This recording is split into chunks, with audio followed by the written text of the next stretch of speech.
देश के काफ़ी नामी ग्रामी रेसलर्स, बहुत ही पॉपुलर रेसलर्स जो कि बैठे हुए हैं जंतर मंतर पर और प्रोटेस्ट कर रहे हैं। इस वीडियो को आप पूरा जरूर देखना, क्योंकि जब आप इस वीडियो को देखेंगे तो हर एक चीज़ क्लियर हो जाएगा। कुछ ऐसी फैक्ट्स पता चलेगी जो कि आपको दिखाई नहीं जा रही। दोनों पर्सपेक्टिव और दोनों व्यूज़ आपके सामने आ जाएंगे, तो आप इस वीडियो को पूरा देखिएगा।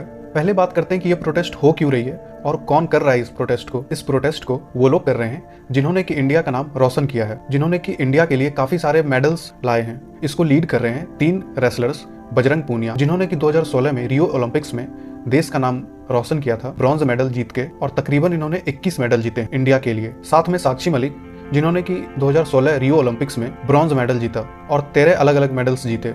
और तीसरे हैं विनेश फोगाट, जिन्होंने कि 15 मेडल जीते और देश का काफी नाम रोशन किया। अब ये प्रोटेस्ट कर क्यों रहे हैं? इनके साथ कई और रेसलर बैठे हैं जंतर मंतर पे, वो भी साथ में प्रोटेस्ट कर रहे हैं। इन तीनों के साथ साथ करीब 7 और फीमेल रेसलर्स ने कंप्लेन दर्ज की है। तो अब जानते हैं कि आखिर ये प्रोटेस्ट क्यों कर रहे हैं। उनका कहना है कि रेसलिंग फेडरेशन के अध्यक्ष ब्रिजभूषण शरण सिंह ने फीमेल रेसलर्स को सेक्सुअली असॉल्ट किया है और उनमें से एक रेसलर माइनर भी है। ये प्रोटेस्ट जनवरी में शुरू हुआ था। फिर इन रेसलर्स को भरोसा दिलाया गया कि एक कमेटी बनाई जाएगी जो इस केस की जांच करेगी और एक्शन लिए जाएंगे, लेकिन अप्रैल खत्म होने को आ गया और इस पे कोई एक्शन नहीं लिया गया। इसी वजह से वो सारे रेसलर्स फिर से प्रोटेस्ट करने के लिए जंतर मंतर पे आ गए हैं। तो आइए जानते हैं कि हमारे स्टार रेसलर्स, जिन्होंने कि कई बार देश का नाम रोशन किया है, तो आखिर वो प्रोटेस्ट क्यों कर रहे हैं और वो सरकार से आखिर क्या चाहते हैं। तो इस कहानी की शुरुआत होती है जनवरी 2023 में। कई यंग रेसलर्स के कॉल आने लगे जब लखनऊ में एक रेसलिंग प्रोग्राम ऑर्गेनाइज होने लग रहा था। लड़कियों ने फोन कॉल पे कहा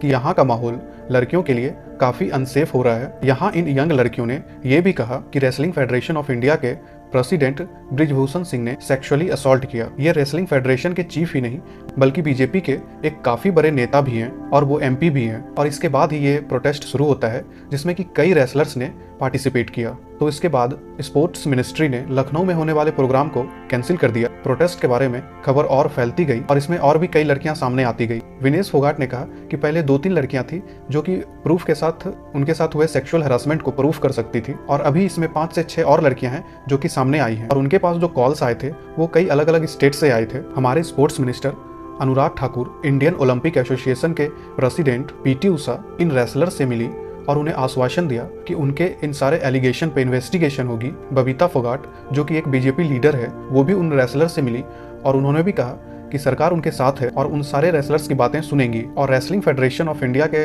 प्रेसिडेंट ब्रिजभूषण सिंह ने कहा कि ये सारे एलिगेशन जो उन पे लगाए जा रहे हैं वो सारे एलिगेशन गलत हैं और वो बेबुनियाद हैं। और उन्होंने कहा कि अगर एक भी लड़की ये प्रूफ कर सकती है कि मैंने कुछ किया है तो मुझे फांसी पर चढ़ा दिया जाए।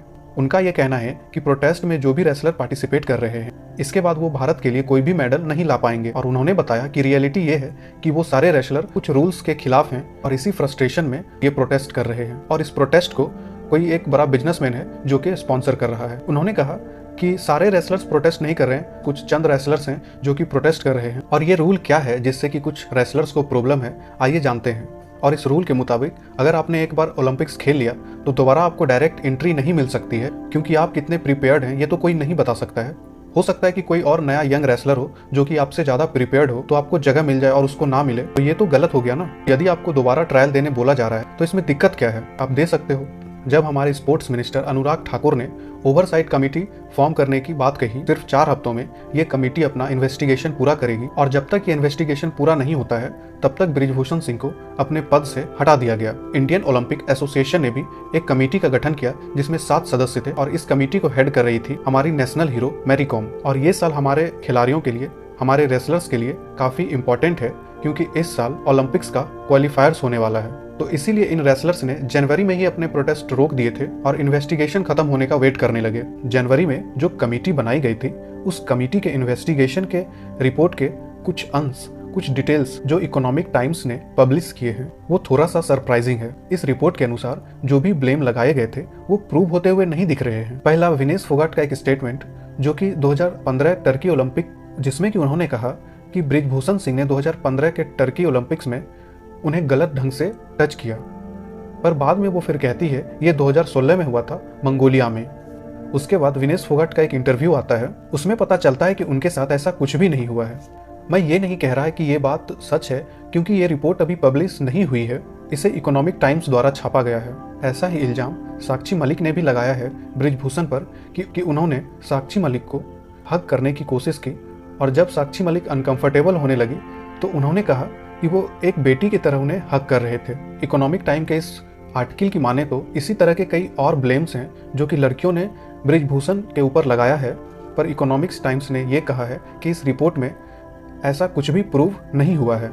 लेकिन ये रिपोर्ट तो अभी पब्लिक नहीं की गई है, पर इकोनॉमिक टाइम्स ने इन सारी चीज़ों को साझा किया है। लेकिन मेरा मानना है कि इस रिपोर्ट को पब्लिक हो जानी चाहिए, पब्लिक कर देनी चाहिए, ताकि जो भी मामला है पूरे देश के सामने आ सके। अब अगला सवाल ये है कि आखिर ये बृजभूषण है कौन। तो आइए जानते हैं कि आखिर ये बृजभूषण सिंह है कौन। लखनऊ से कुछ ही दूरी पर है गोंडा डिस्ट्रिक्ट। कहते हैं कि जब भी यहाँ से कोई ट्रेन गुजरती है तो पुलिस सबको इंस्ट्रक्ट करती है कि वो ट्रेन के खिड़की और दरवाजे को बंद कर लें। यहाँ से 1990 से लेकर अभी तक 6 बार बृजभूषण सिंह इलेक्ट होकर MP बने।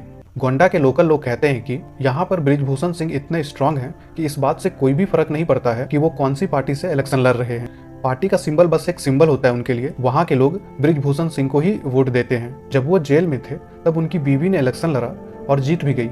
इंडियन एक्सप्रेस के एक इंटरव्यू में उन्होंने कहा कि उन्हें किसी भी पार्टी की जरूरत नहीं है, बल्कि पार्टी को उनकी जरूरत है, क्योंकि जब भी वो इलेक्शन के लिए उतरते हैं तो वही जीत कर आते हैं। पिछले साल लल्लन टॉप के इंटरव्यू में उन्होंने खुद ये कहा कि वो एक मर्डर कर चुके हैं। मेरे जीवन में मेरे हाथ से एक हत्या हुई है। लोग जो कुछ भी कहे, मैंने एक हत्या की है। रविंदर को जिस आदमी ने मारा है, मैंने हाथ छोड़ा करके और उसको तुरंत राइफल से उसके पीठ पर रख करके मार दिया और मर। लेकिन फिर भी उनके अगेंस्ट कोई भी एक्शन नहीं ली गई। इसके अलावा उनके ऊपर IPC section 307 attempt to murder, 147 spreading nuisance, section 148 possessing deadly weapon, section 149 unlawful assembly with common object और ऐसे कई सारे आरोप हैं उनके खिलाफ। और 1992 के बाबरी मस्जिद डेमोलेशन में वो प्राइम सस्पेक्ट भी रह चुके हैं। उनके ऊपर कोई भी केसेस आता है उनसे वो आखिर बाहर निकल ही जाते हैं। कई के तो एविडेंस सामने नहीं आते हैं और कभी लोग ही कोर्ट तक नहीं पहुंच पाते हैं। यानी कि आप समझ सकते हैं ये बृजभूषण सिंह जो है ये कितना पावरफुल आदमी है और हमारी जस्टिस सिस्टम कितनी वीक है। 2011 से अभी तक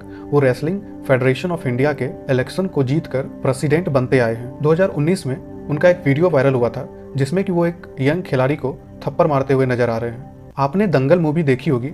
उस मूवी में आमिर खान ने जिनका किरदार निभाया है वो द्रोणाचार्य अवार्ड विजेता हैं महावीर फोगाट। उन्होंने भी मीडिया को इनके एटीट्यूड के बारे में बताया है। वो रेसलर्स के डाइट के साथ छेड़छाड़ करते थे और उनको मिलने वाला स्पॉन्सरशिप का पैसा आधा तो वही खा जाते थे। एक MP कितना पावरफुल हो सकता है? क्या वो इतना पावरफुल हो सकता है कि एक चीफ मिनिस्टर को आदेश दे दे? क्या वो इतना स्ट्रांग हो सकता है कि प्राइम मिनिस्टर से लेकर चीफ मिनिस्टर को सभी को वो क्रिटिसाइज कर सकता है और उनके अगेंस्ट कोई भी एक्शन नहीं लिया जाता है? और एक ऐसे ही इंसान के खिलाफ रेसलर्स ने जंग छेड़ी है। और अगली बात यह है कि प्रोटेस्ट फिर से शुरू क्यों किया गया? क्योंकि रेसलर स्लो प्रोसेस से तंग आ चुके हैं। वो कहते हैं कि बृजभूषण के खिलाफ FIR दर्ज करवाना है और अब सुप्रीम कोर्ट ने भी कह दिया है कि इनके खिलाफ दिल्ली पुलिस को कोई ना कोई एक्शन लेना पड़ेगा। कई लोग पूछते हैं कि जो लड़कियां सेक्सुअल हैरासमेंट की कंप्लेन कर रही है वो सामने क्यों नहीं आ रही है, और इसका रीजन तो आप बृजभूषण के हिस्ट्री से समझ ही गए होंगे। रेसलर्स का एक पॉइंट काफी सही है कि जब वो मेडल जीत कर आते हैं तब हमारे लीडर्स उनको काफी एनकरेज करते हैं, तब उन्हें काफी शाबाशी भी मिलती है। लेकिन जब वही रेसलर्स कोई प्रॉब्लम फेस कर रहे होते हैं तो हमारे लीडर्स चुप क्यों बैठते हैं? वो कहते हैं कि अगर हमारे प्राइम मिनिस्टर नरेंद्र मोदी या फिर हमारे होम मिनिस्टर अमित शाह जी अगर उनसे मिलने के लिए रेडी हैं तो जो लड़कियां इल्जाम लगा रही हैं वो प्रूफ के साथ उन्हें मिलने के लिए तैयार हैं। जिस आदमी के खिलाफ इतने सारे मर्डर्स के चार्जेज हों और जो इससे पहले काफी बार छूट चुका हो, तो अगर हम आज इनकी डिमांड नहीं सुनते हैं तो कल इन स्पोर्ट्स का क्या होगा? जनवरी में जब वो प्रोटेस्ट कर रहे थे तो उस समय उन्होंने इस प्रोटेस्ट को अपॉलिटिकल रखा था, मतलब कि कोई भी पॉलिटिकल पार्टी वहां आके उनके साथ नहीं जुड़ सकती है। किसी भी पॉलिटिकल पार्टी को वो स्टेज पर आने से रोक दिए, क्योंकि तब उन्हें हमारे सिस्टम पर काफी भरोसा था, हमारे प्रधानमंत्री पर उन्हें भरोसा था। उन्हें भरोसा था कि कोई ना कोई एक्शन जरूर ली जाएगी। लेकिन इस डीले की वजह से हमारे रेसलर्स अब काफी परेशान हो चुके हैं और अब वो पूरे देश का सपोर्ट मांग रहे हैं और वो हर पॉलिटिकल पार्टी को इनवाइट कर रहे हैं। और बेहतर यही होगा कि इन रेसलर्स की सारी डिमांड को जल्द से जल्द सुना जाए और हाईएस्ट ऑफिशियल्स उनके एक्यूजेशन को स्टडी करे और तुरंत कोई एक्शन ले। नहीं तो ये प्रोटेस्ट काफी बड़ा हो सकता है, अलग अलग तरह के लोग इसमें पार्टिसिपेट कर सकते हैं और देश का फोकस भटक सकता है। और 2023 के साल में हम G20 के होस्ट हैं, तो ये साल भारत के लिए काफी इंपॉर्टेंट है और इसीलिए हमें इस तरह के मुद्दे पर काफी जल्दी एक्शन लेनी चाहिए। और इसी साल रेसलिंग फेडरेशन ऑफ इंडिया का इलेक्शन होने वाला है। बृजभूषण सिंह ने कहा है कि वो इस इलेक्शन में खड़े नहीं होंगे, वो पूरी प्रोसेस को फॉलो करेंगे, सरकार की इन्वेस्टिगेशन खत्म होने का राह देखेंगे। और रेसलर्स के लिए ये एक अच्छी न्यूज है, लेकिन उनके पास्ट को देखकर ये लगता है कि वो चुनाव जरूर लड़ेंगे और अगर वो चुनाव लड़ते हैं तो वो चुनकर भी जरूर आ जाएंगे। आज हमारे रेसलर्स ये कह रहे हैं कि पूरा रेसलिंग फेडरेशन करप्ट हो चुका है, पूरे सिस्टम को बदलने की जरूरत है।